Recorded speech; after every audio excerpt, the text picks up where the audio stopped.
देखिए, अभी हमारा मौजूदगी जो है प्रोफेसर अम्बालिंग चंद्रवंशी के आवास पर है और बता दें कि चंद्रवंशी समाज की स्थिति और परिस्थिति के बारे में हम जानकारी लेंगे। कुछ दिन पहले जो है डॉक्टर भीम सिंह के द्वारा जो है कार्यक्रम की जाती है। कार्यक्रम में समाज चौधरी भाग लेते हैं और भाग लेने के दरमियान में जो है कहीं न कहीं कुछ ऐसा बोल जाते हैं जो तमाम चंद्रवंशी समाज के जो लोग जो आहत हैं और कहीं न कहीं अंदर-अंदर घुटन सा महसूस कर रहे हैं।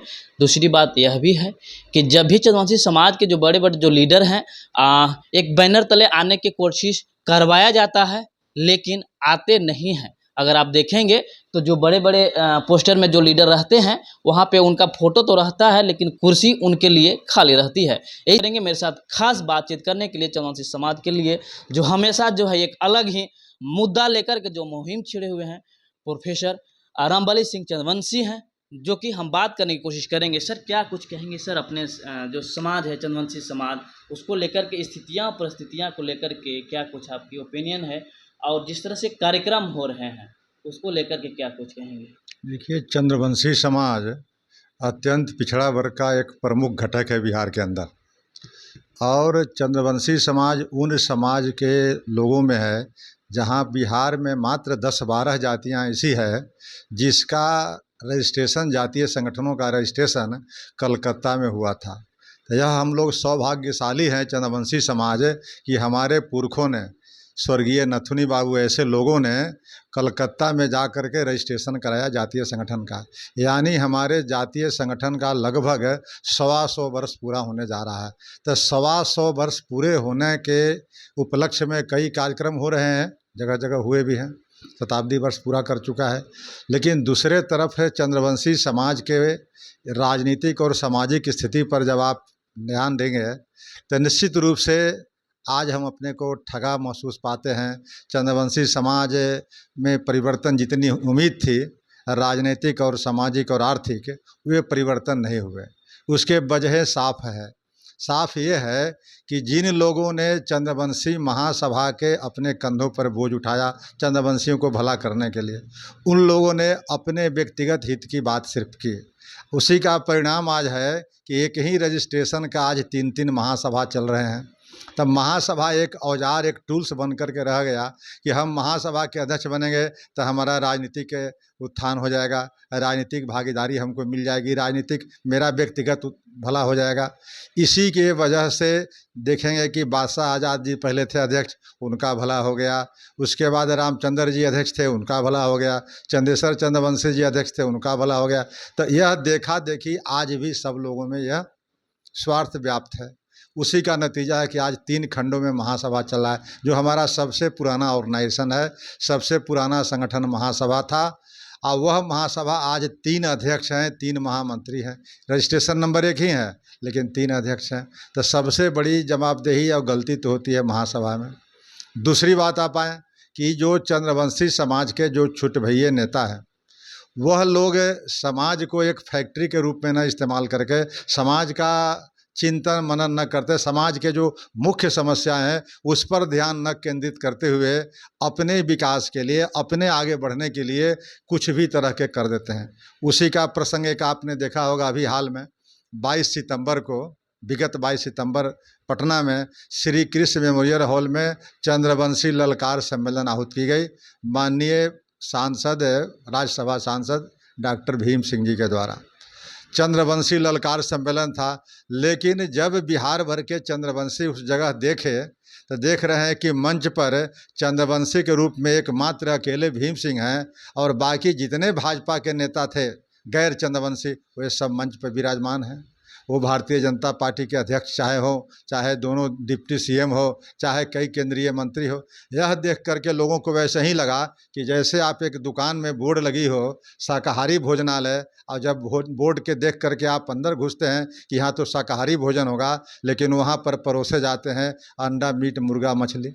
तो उसी तरह के लोगों को लगा कि आज हम चंद्रवंशी सम्मेलन में आए हैं और चंद्रवंशी के नेता यहाँ नहीं हैं और उसके बदले भाजपा के नेता हैं। उसके बाद दूसरा आश्चर्य का विषय तब हुआ कि जब वहाँ पर चंद्रवंशियों के, आज तक पूरे भारतवर्ष में चंद्रवंशी समाज अपने को आराध्य देव मानता है जरासंध महाराज जी को। तो जरासंध जी की एक छोटी तस्वीर लगी हुई है वहाँ पर, और उनके साथ बड़ी बड़ी तस्वीरें लगी हुई है। हेगड़ेवार का उसके बाद दीनदयाल उपाध्याय जी का, उसके बाद श्यामा प्रसाद मुखर्जी जी का।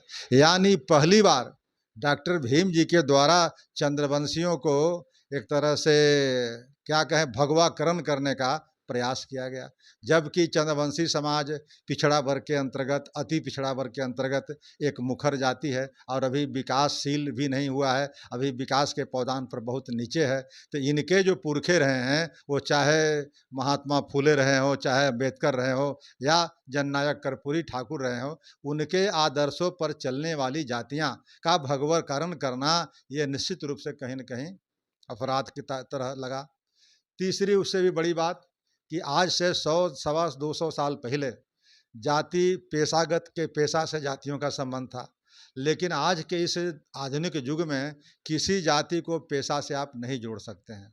अब यह नहीं है कि आप सैलून में जा रहे हैं तो वह नाई ही सैलून खोलते हैं, अब दूसरे समाज के भी लोग हैं। आप जूते के दुकान में जा रहे हो तो चमार ही जूते के रविदासी हो, वो कोई ज़रूर नहीं है। इसी तरह से अन्य पेशा भी जो है वह जातिगत पेशा आज नहीं रही। तो 200 साल पहले ले जाने की बिहार सूबे के उप मुख्यमंत्री श्री सम्राट चौधरी जी ने जो प्रयास किया, कुत्सित प्रयास किया, वह चंद्रवंशियों के भावनाओं पर ठेस पहुंचा या कहीं न कहीं चंद्रवंशियों को अपमानित करने का प्रयास किया। और अपमानित करने के कारण पूरे हिंदुस्तान में एक संदेश गया कि यह लगातार भाजपा के द्वारा या भाजपा नेताओं के द्वारा चंद्रवंशियों को अमर्यादित टिप्पणी करके अपमानित करने का जो लगातार प्रयास किए जा रहे हैं, ये पहली घटना नहीं है। इसके पहले सुश्री उमा भारती जी ने जरासंध जी के बारे में आपत्तिजनक, घोर आपत्तिजनक टिप्पणी की थी, जिस पर हम लोगों ने विरोध प्रदर्शन किया तो उन्होंने माफ़ी मांगी। उसके बाद भारत सरकार के अटॉर्नी जनरल हैं आर वेंकट रमनी साहब, उन्होंने इस तरह की आपत्तिजनक टिप्पणी की कि उसके खिलाफ में हम लोगों को फिर सदन में भी बोलना पड़ा। उसके बाद उतना ही तक नहीं रुका, आप देखे होंगे कि भारतीय जनता पार्टी दिल्ली प्रदेश के अध्यक्ष थे और सांसद भी थे मनोज तिवारी जी। मनोज तिवारी जी के द्वारा भी उसी तरह के जाति के सूचक शब्दों का इस्तेमाल किया गया, वहाँ हंगामा हुए, भारतवर्ष में प्रदर्शन हुआ, उसके बाद उन्होंने माफ़ी मांगी। और ये चौथी घटना है सम्राट चौधरी के द्वारा इस तरह की आपत्तिजनक टिप्पणी। तो यह बराबर भारतीय जनता पार्टी के नेताओं के द्वारा ही इस तरह के अमर्यादित टिप्पणी क्यों किए जाते हैं, एक बहुत बड़ा यक्ष प्रश्न है। और चंद्रवंशी समाज सोच रहा है कि आखिर क्या वजह है कि दूसरे पार्टी के नेता, चाहे कांग्रेस हो या और है राष्ट्रीय जनता दल हो या और भी पार्टियां हैं, कम्युनिस्ट पार्टियां, उनके नेताओं के द्वारा इस तरह की बात नहीं की जाती है। और चंद्रवंशी समाज अति पिछड़ा में एक प्रमुख घटक है, आज राजनीति की धारा को मोड़ सकती है, अति पिछड़ों का अगुवाई कर सकती है। वैसे समाज के बारे में इस तरह की माखौल उड़ाना, इस तरह के मजाक बद्दी करना, ये कहीं से भी उचित नहीं है। आपने एक सवाल और किया कि कहीं आरा में मीटिंग हो रहे हैं, कहीं गया में, नवादा में, तो जैसे कहीं हम वही तो नालंदा में। देख रहे हैं कि हमेशा जो है जब कहते हैं कि चंद्रवंशी एकता सम्मेलन, मतलब तो हमने पूछा कि चंद्रवंशी एकता सम्मेलन का मतलब क्या हुआ, तो भैया इसमें जो तमाम जो चंद्रवंशी के जो बड़े बड़े जो लीडर हैं वो आएंगे, वो मंच पे संबोधित करेंगे, बाकी और जो छोटे मोटे जो नेता हैं वो नीचे से उनका संबोधन सुनेंगे। तो हमने कई बार भी सवाल किया हूँ कि तो हम तो देख ही नहीं रहे हैं कि पूरा चंद्रवंशी समाज के जो बड़े बड़े जो लीडर हैं, जो योद्धा हैं, वो तो मंच पे आ ही नहीं रहे। कोई इधर कोई आरा में मना रहे हैं, तो कोई नालंदा में मना रहा है, कोई पटना में मना रहा है, कोई जहानाबाद में। तो इस तरह के हमको तो समझे में नहीं आता है, तो इसकी इसी का हम जवाब आपसे मांग रहे हैं। देखिए, चंद्रवंशी की मीटिंग करना जिलों जिलों में वह कोई बुरी बात नहीं है, लेकिन सबका सुर अलग अलग हो तब फिर बुरी बात आ जाती है। तो चंद्रवंशी समाज के जो नौजवान तबका है, युवा तबका, अब बुजुर्गों के हाथों में जो चंद्रवंशी महासभा था वह दिशाहीन हो गया।